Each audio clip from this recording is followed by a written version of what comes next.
Welcome to this week's episode of Trista's Plate Story podcast. I'm Trista Polo from iwokeupawesome.com, and I am your host. Each week, we learn the story behind that vanity plate. The one you saw driving down the road? What did it say? What did it mean? Why did they choose it? This week, we meet Melanie Alberts and learn the story of how a license plate led her to her forever love. Melanie experienced a series of seemingly disconnected events, which in hindsight were actually breadcrumbs leading her to meet her husband of now over 20 years. Melanie shares this story, a perfect addition to our Sex, Love, and Marriage Month. Melanie is accredited by the Spiritualist National Union International in demonstrating mediumship and public speaking. She focuses on psychic and spirit art. She created the psychic art technique, The Colors of Your Question, in order to gain clarity on a life question using colors chosen by her pendulum. Her podcast, Psychic Playdate, captures the fun and creative side of our psychic natures. Currently experimenting with the photo transfer technique covered in this episode, Melanie invites you to contact her for a private sitting through her Facebook page or website. And stay tuned to the end of this episode because Melanie will share how you can find your next significant relationship in love, life, or business. If you want to experience Melanie's art as part of this episode, you can access the video via the iwokeupawesome.com blog. Now, let's go meet Melanie and hear her license plate love story. Welcome to this week's episode of Trista's Plate Story podcast. I'm so excited to have our guest this week, but I have to give you a little preamble before we start. So I have this very strict rule. You can only be on my podcast if you have a current vanity plate on your car. But I have this thing I do, it's called Ready, Fire, Aim, where I just sort of start in with the process and then I'll figure it out and fix up the mess as we go. And usually it works really well, including this time, because I decided to do a sex, love, and marriage theme, and I didn't have enough episodes to make the theme work for all of July. So I reached out to the internet because that's where you find all the answers these days. And I said, this is what I'm looking for. And my guest today said, I can help you with that. Although I don't quite fit the criteria. I said, well, let's talk about it. And as soon as I got to talking to Melanie, today's guest, I said, that's it. I'm breaking my rule. And we're having her on because I can't wait to share her story. So I have Melanie Alberts from Austin, Texas. Welcome, Melanie. Thank you so much. I'm so happy to be here. And I'm glad you're bending your rules for me. You're an exception to the rule. How cool is that? Story of my life. That does not surprise me. So the vanity plate is CMA2. It's actually a Virginia plate. It's a retired plate. Tell us the story about it. Well, mine is a love story based on initially being attracted to that plate. Now, behind me, for the listeners that can view this on YouTube, I'm going to be flashing up some images. And the one I have here is a 50-year-old vanity plate that I had when I was a 7-year-old on my bicycle. It says Melanie, Connecticut. Now, I was raised by a family who moved a lot, and we were homeless at one time. It wasn't the best upbringing. And one of the things I've always wanted in my life was tradition. I always valued solidity, tradition, classic styles. And I kind of glommed onto monograms. And I had, as a teenager, monogram sweaters. They cost a lot of money, but I love them. And I thought, wow, when I get a car, my vanity plate is going to be my initials, which were MCZ. Now, that didn't happen. My gift to the world was waiting until 25 to start driving. And my first car was kind of an old beater. In my fantasy world, I was driving a poppy red vintage Mustang convertible. Of course. But I didn't have much money. I was just starting out and I couldn't afford a vanity plate. I did move to Charlottesville, Virginia, and I was engaged at this time to my fiance living in town. I was driving around and I remember distinctly seeing this plate with CMA2 on it as I drove around my neighborhood. And I thought, wow, that's really cool. I wonder who that person is. I mean, it's not like a funny plate or anything trendy or eye-catching, but it caught Right. my eye Yeah. because, hey, there are two of my initials and the number two, which was my favorite number. And I was like, Mm. wow, I wonder if number two means his second car. I wonder if it's his birthday. And at the same time, I had read a newspaper article about a young man whose apartment burned down in an apartment complex. And I remember looking at the paper and zeroing in on his photograph. And it said that he was from Manchester, England. And I heard a voice in my head say, he needs your help. Mm. Now, I have been getting psychic messages my entire life, but this one was so distinct and the voice was so sure. So I just, okay, I'll see if I can find out who this guy is. Yeah. I was working at a furniture store, and my associate manager was helping this young man. And he said, this poor guy, he lost all his furniture in an apartment fire. I was like, oh, really? And I looked at him, and he was this big, solidly built young man, very mature looking, with his hands behind his back, and he's wandering around looking at furniture, appraising things. And I was like, oh yeah, he looks pretty good. He looks like he's doing fine. And I didn't worry about it. So to make a very sad story short, I did get married to my first husband. We were separated about 2 years later. And during my separation, I had made a new friend, and this friend got hired by this young man from England. And she said, well, you've got to meet him. He's so funny. I think you'd really like him. And we did, in fact, meet at a Christmas party in December. We had our first date in January. We got engaged on Valentine's Day. Wow. We moved in together the next month in March. He met my parents in April, and we eloped in May. Wow. And we've been together for almost 25 years. Oh, I love this story. It's just so romantic, and it's almost like it was meant to be. Oh, I know. And when we moved in together, he had a box of license plates. And you can imagine my heart fluttering. There it is. And when I pulled out, this is you? And obviously it came to light that he was also the young man whose apartment burned down. And it felt to me that we were fated to meet. And there were so many significant things that happened that led up to us meeting. That's very cool. Now tell me a little about your first date. Oh, sure. It was quite a quick, that means the first date must have been pretty good if everything sort of spiraled to happily ever after from there. We were talking about our first date because I asked him some questions. I said, I'm going to be talking to a podcaster about us. He said, and I said, we have the same shared values. And do you remember? And we're having that conversation. And he's like, no, it just happened organically. And I said, well, I remember our first date. We talked about religion. We talked about politics. We talked about food. At the time, I was a vegetarian, and he totally was a meat and potatoes guy. We had the same political values, and it was a pretty intense first date. And we ended up holding hands and looking into each other's eyes. And he said, I just looked into your eyes and just saw this depth. And it was just really romantic. And he still kids me about me taking the leftover pizza home. Uh-huh. You never forget the first date. It's the beginning of the story.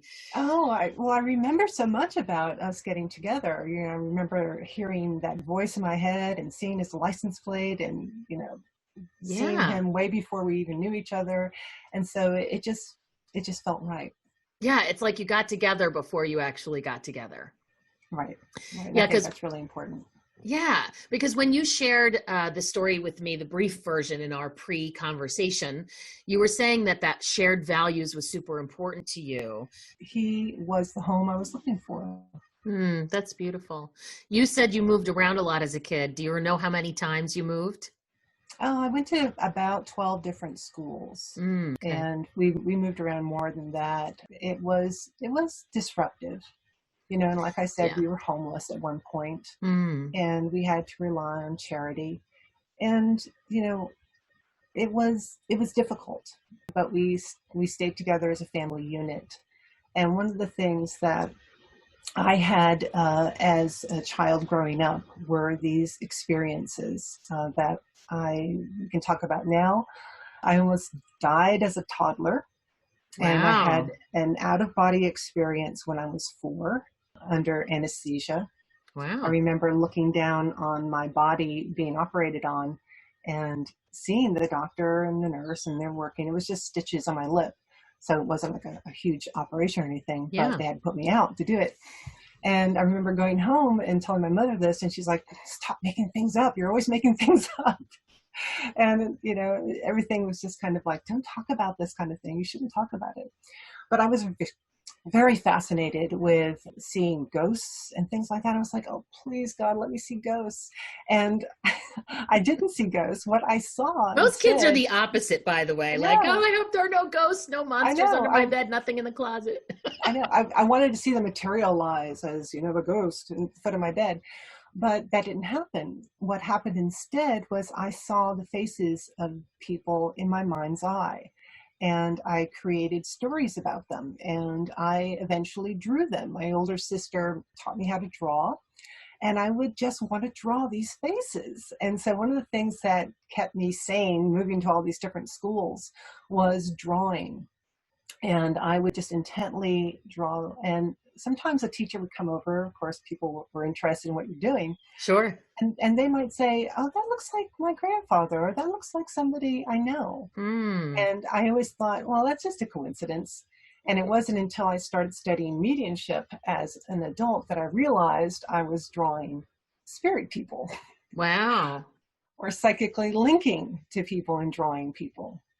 And I was also a writer, and I would love making up stories and creating stories. I remember one story I wrote was about a young man in Vietnam in ninth grade. And my teacher, who was a young graduate, just new graduate student, said, "This reminds me so much of my friend who died in Oh my Vietnam." And goodness. she kept my story. And I was like, So exactly. you said this kind of started when you were a kid.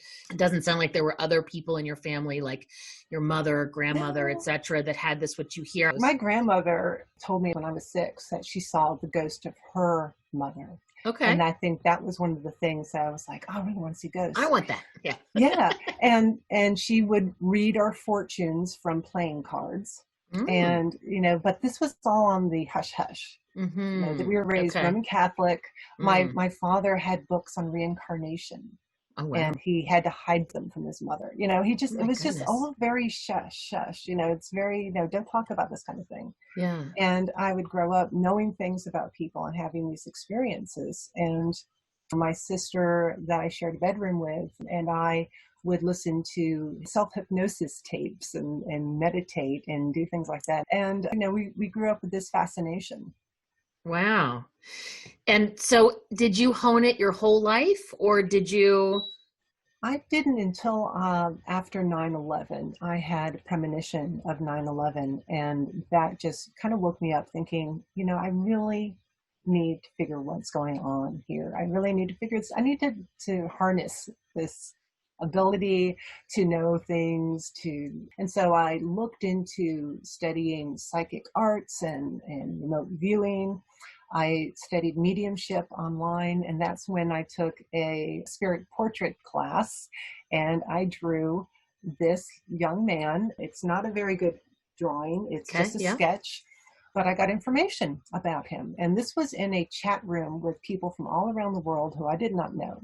He had these big brown eyes. His name was Nikki. The person who knew him babysat for him. He died as a teenager. And this woman raised her hand and said, "Yeah, I can take all that information." And Wow. she saw the picture and said, "Yeah, that looks like him." I knew him when he was a little older. This is probably when he was about 4 or 5. Mm-hmm. And she understood him. Wow. And in some cases, I was able to get photographs to compare. And I did this one with a woman, and all the pictures that I'm showing here, I do have permission from the owners to show. Just interrupt you for 1 second. So if you're listening to this on the audio version, then you would definitely want to go check out the video version as well, because everybody we're talking about is back behind Melanie while we're talking about them. So you just get this beautiful like illustration of our conversation. So don't miss that. Okay, go ahead. So this is a portrait, another medium, and I did a demonstration online drawing spirit portraits. She would link and I would draw, and we were just doing a little, dress rehearsal on Zoom. And I just started drawing, and I just, did what I usually do. And she said, "That looks like my grandmother." I was like, "Oh, really?" And she sent me a photograph of her grandmother, and sure enough, there you have it. Wow. And then I did this one with a gentleman who was the father of a sitter, and got the information. Not just, you can't just get the likeness of somebody. You have to be able to get evidence, their information about their lives, their relationship, names, illnesses, occupations, things like that. And so it all kind of has to line up. And when I'm tuning in to someone's ancestors or themselves with their permission, I am getting information symbolically sometimes. For instance, I might see my own father and say, "Okay, this is your father." Or I might see a great aunt that I loved. "Okay, this is going to be an aunt on your father's side," because I see my father as well. Or I might see street signs. This happened with somebody with the name on it. I said, "You'll understand this name." And she said, "Oh yeah," but it didn't have anything to do with living on that street. It had to do with a mother's maiden name.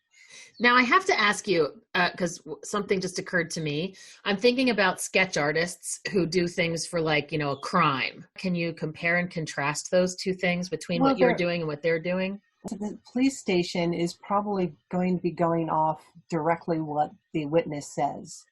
And they have books and they have different ways. And I think nowadays they actually do this on computer. And they're able to bring up face shapes. Okay, this guy had a round face shape and he was 300 pounds and he had blue eyes. And, you have to go through that. And I really doubt that they're going to be doing psychic art. So they're probably not gleaning anything intuitively. They're just good at drawing a nose that has a bump in it with large nostrils. Right. That's great. I'm glad I asked. So you have done a lot of this psychic art, and you do it now as an actual reading for people now that you've learned how to do it. But I have to ask, can anybody learn how to do this? What are your thoughts on that? Oh, I think everyone is psychic, and everyone should try to practice drawing in any kind of art form. Anybody can draw. I mean, I didn't consider myself an artist. I still don't really consider myself an artist. I'm more of a cartoonist. I don't really do fine art, but you can learn. You can certainly learn. One of my mentors, Coral Ryder, her first spirit portrait was, just very simple, very plain, nothing special about it. But she took lessons and she taught herself, and she's now a really decent artist. So anybody can do this. And one of the things that I like teaching people is the aurograph, what I also call a clair circle, which is tuning into them psychically and drawing aspects of their lives. And this is a clair circle behind me. It's beautiful. It's actually, thank you. It's actually a clear circle for myself. It shows Bear, who was, he was a large, husky mix dog who belonged to my first mother-in-law, and he went missing. A few days later, I was sitting at the dining room table just looking out the window, and suddenly I felt my consciousness being pulled out of my body, hurtling through the woods, between the trees like this, very fast, and finding my consciousness about 20 feet over Bear's body in the woods. Oh my goodness. Aww. And my consciousness was, I still was able to think, I was thinking, oh, this is weird. I better know where this is and just remember where this is. And my vision kind of went down like a camera. to his mouth, and I saw his mouth was foaming. I'm like, oh, Bear's dead. And I got information as well that he was poisoned by neighbors. And as Oh soon my as I gosh. was assembling all this, zap, I was back in my body. And so I Wow. had this out of body experience, which was really remarkable. And I felt I was guided by Bear's spirit to see where he was so we could bury his body. Oh my goodness. I'm quite an animal lover, so that's a very, very sad story for me. I think it I also mean, proves oh, that of his course. spirit and my spirit, We're we very were connected. unified. We were Yeah. unified. We were pretty much one and the same, going through the woods like an animal Yeah. would, Like an animal between the would do. trees. Yeah. Yeah. Yeah. And then hovering 20 feet above the body. It was just really shocking. And so when I described this to my first husband and his mother, they were just sort of like wide-eyed. Mm-hmm. But they were also familiar with parapsychology. His dad was a parapsychologist, and Okay. my mother-in-law was like, "Oh, I always knew there was this energy in this on this property and that kind of thing." We did find Bear's body exactly where I had seen it, and we Okay. buried him. Wow. And you guys did an autopsy to find out that he was We didn't do an autopsy. poisoned? Oh, No, okay. we didn't do an But you autopsy. got that from I got him? that information Mm. from that spiritual Wow. experience, that connection. Wow. So what I Yeah, go do ahead. now is I am practicing and experimenting with this process that's called a photo transfer process. And here is a example of that for somebody, a psychic reading, that somebody sent me a photograph of herself, and I painted using colors chosen by my pendulum and created a painting upon which I would put the photo transfer. So I make a photocopy of the picture and then peel away the layers of the paper to show this image. And while I'm rubbing the pages away and I'm doodling in the picture, I'm getting information to help this person, maybe with a life question, or if they just want some information about something, and I help intuit the answers to that question. And this is Wow. an example of that. And so they give you a picture, Hmm. and it could be a picture of them. What's This is one with the sitter, and she wanted some information, and I was able to do that and create a work of art. Yeah. And then you can also use a picture of somebody who's passed. And this is one I did recently of someone. The sitter sent me the photograph, and she lives in Germany. She sent me the photograph, and I got it in the middle of the night. I opened up the email, and I read it. I was like, oh, cool. She wants me to do a spirit portrait, not a psychic one.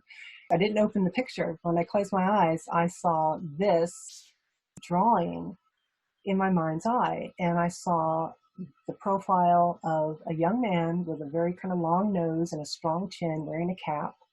And when I woke up in the morning and opened up the photograph, I saw this guy. I Mm. thought, yeah, okay, that's who this is. Wow. And I got information about him and the relationship and a message for her. And she was like, "Oh, that's really amazing. It's so accurate." And he was also giving her information about what she's doing now, and he's with her. And it's just a really wonderful experience. And it's an experience that I enjoy as well. I, usually spend a few days on these readings and drawings. Mm-hmm. And I sometimes, like I said, I get some information in dreams, and most of the information I get is while I'm working on the painting. So just to kind of clarify, you do these Claire circles, and then you do these photo transfers. Right. The photo transfer is what I'm working on exclusively now. Okay, got it. I like to focus on things Okay. and then move on. Cool. So the photo transfer, somebody wants to know something, they have it's either about themselves or someone who's deceased. Is that right? Right. And I don't do it for somebody like if somebody wants information about an ex-husband who's still living. So if someone wants to work with you, they have information they want, and either a picture of themselves or a picture of the person who's deceased. Do you have any advice for choosing the picture? Any advice for choosing the question? What would I do to prep if I wanted to Oh, hire you? sure. A photograph that's emotionally charged is usually the best photograph. Okay, For good. instance, I did a reading for someone and she had a question about horses. And so the photograph she sent me was a picture of herself and a horse. And that was like perfect. I knew the question. We were able to, get the question pretty specific, more specific. If you do have a question, it has to be pretty specific, Okay. and an emotionally charged photograph. Awesome. This is very cool. I love the take on it because, I do believe everything is energy, and I do believe there's information out there that we can get ourselves and guide ourselves with, whether you call it a gut feeling or the voice in your head that doesn't sound quite like you. I think we get messages and guideposts, but I've never seen this particular combination of like photo, art, and psychic reading. How did this all come to be? Oh, sure. Spirit art has been around for centuries. And, Harold Sharp was considered the originator of the orograph, and he was a journalist in England in the mid 20th century. And he would be on the phone with somebody and start doodling and getting information about that person. And he started creating what he called an orograph, which is a psychic reading of someone's soul. He was not an artist. He just doodled, and he had a guide who helped him get this information. And he would have a sitting with somebody. They would come in, and they would be just sitting there, and he would be doodling and painting. And at the end, they would receive a small circle, sort of like this, with abstract designs on it. Mm-hmm. This I is one love of this my one. own. It's Oh, thank you. beautiful. This is one of my own. So how would someone, if someone was intrigued by this and thought, boy, this is something I'd love to learn, what would they do to get started to learn the process of psychic art and photo transfer? Well, there are classes out there. I did take an online class several years ago, and it was an introduction to the orograph. I also took spirit art classes online through the Spiritualist National Union. It's snui.org. I also teach. I'm happy to mentor people one-on-one. What if I don't want to learn how to do this, but I would want a reading? So people can contact you to do that? Yeah. Sure. Yeah, either through my Facebook page or my website. There are ways to contact me there. Okay, great. And we'll have all that information in the show notes so people can contact you that way if they'd like. And you also have a podcast. Tell us about your podcast. Yeah, I do. It's called Psychic Playdate. Playdate podcast is my attempt at creating the podcast I wish was out there. So many podcasts on the paranormal or psychics all focus on the spooky and the creepy. And I wanted to focus on how fun it is and how anybody can do this kind of work. And I try to show, people's stories and how they come into their psychic awareness, and we sometimes do an exchange, or past couple of ones I've had people who authored books, and we talk about that. So it's very lighthearted. I love it. That sounds so fun. So I wanted to go back to something that you talked about way in the beginning, which is that you sort of were guided toward your perfect mate. You saw this plate, it kind of stuck with you. You learned about this guy who'd been in a fire, it kind of stuck with you. And then the next thing you know, you've been happily married for 20 years. But you have psychic abilities, you have medium abilities, but there are so many people who would love to find their perfect mate. How can you channel that perfect person into your life? Or would they have to have special powers and abilities? I don't think you need special powers. You just need to be observant. Okay. You need to recognize the signs. Okay, give us some advice. So in all my substantial relationships, I had premonitions, or foreshadowing, I guess is a better way to put it. Foreshadowing of who I was going to meet, and that person always turned out to be very significant. And sometimes you have to just be curious and pay attention to things that make your spine tingle. Things that make you stand up straight and go, that's weird. like the voice I heard with the picture in the newspaper. I've got to be curious about it. You have to pay attention to the signs. You have to pay attention and make the connections. If you keep dreaming about a certain place, go to that place. Try to find that place. If you keep hearing a name of somebody, try to find out who that person is. And when you actually meet them, there's going to be a connection. And I just say be curious and watch for the signs. And the image behind me is a feather transfer I did of signs. Mm-hmm. Feathers are very important. Pennies, sometimes dimes, people see these when they're thinking about someone who's passed, and suddenly they'll be walking across the street and there's a shiny dime. Or they'll be walking somewhere in the middle of the house and then there's a feather on the floor. Where does this feather come from? You know, and it makes you think about that person and hopefully give you the feeling that they are watching over you. They sent the sign for you to let them know, to let you know they're thinking of you. That's lovely. And I love that piece. I saw that on your Facebook page, and it's lovely. And these are all card-sized paintings. They're not very big. I like to work in a small kind of format. Yeah, it's beautiful. We get a lot of information though throughout the day. We just get signs and so much information. It can be overwhelming if you start to tune in. Is that something or is that nothing? What does that mean? Is that something or is that nothing? So can you kind of give us any advice on how to pull back the curtain a little bit and sort so that you don't just become overwhelmed and distracted by all those signs? You know, I don't ever think of myself as being overwhelmed by this. You have to set boundaries. And if you're normally a person who sets boundaries, that's great. If not, that's a very important thing you need to do, because this kind of thing happens 24/7. I never feel overwhelmed. And if you do, it's always good to ground, to go outside, to drink water, to walk in the grass, to stick your feet in water, or, you know, to sometimes having crystals or stones that help ground you is really helpful.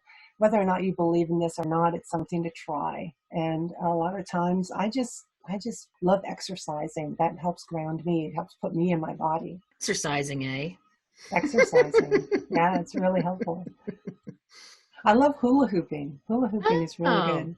I have a friend that does classes on that. She's a hula hoop instructor for fitness.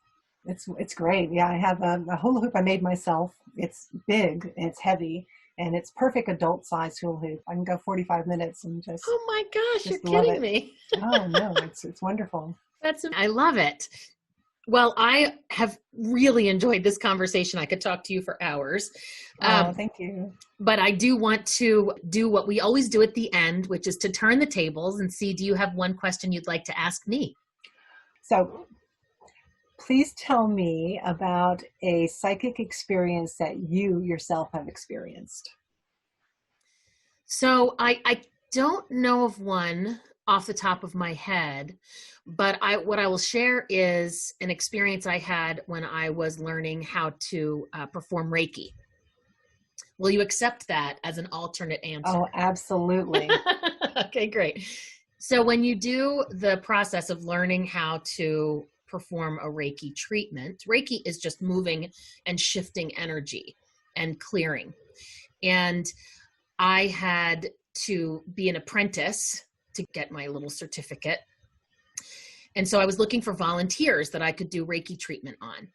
In the first one, he said that his chest felt like it was spewing darkness, like dark matter, dark energy, pain, suffering, like the whole center of his chest was like just spewing. He's like, I felt really badly for you. Because, you know, a Reiki person tends to feel and experience what they're dislodging. And what's interesting is that I remembered what I was feeling during the place that they mentioned. I was like bored. I had no interest. I'm like, this is stupid. Why am I doing this? My back hurt a little. My feet hurt. I was like, can I be done? I was so apathetic in that moment. I was annoyed of having to be there. I was bored. I had zero interest. What I realized with the woman that was training me is that that was sort of my defense mechanism. It was like my natural defenses against all that icky stuff, all the darkness. I actually went the opposite of feeling to being apathetic and unfeeling. So I just want to thank you so much, Melanie, for being on Trista's Plate Story podcast. Thank you so much. It was so much fun. Yay. Have a great day. You too. Bye-bye. Thank you for joining us for this week's episode of Trista's Plate Story podcast. Please subscribe to Trista's Plate Story podcast to get the story behind all those vanity plates driving with you on the road. And if you would like to nominate the owner of a license plate, including you, or visit any of our partners and sponsors, come and see us at PL8STORY.com. That's PL8STORY.com and give us the details. If you enjoyed this episode, please drop a review and give us a share. I'm Trista Polo, wishing you well on the road to your next adventure.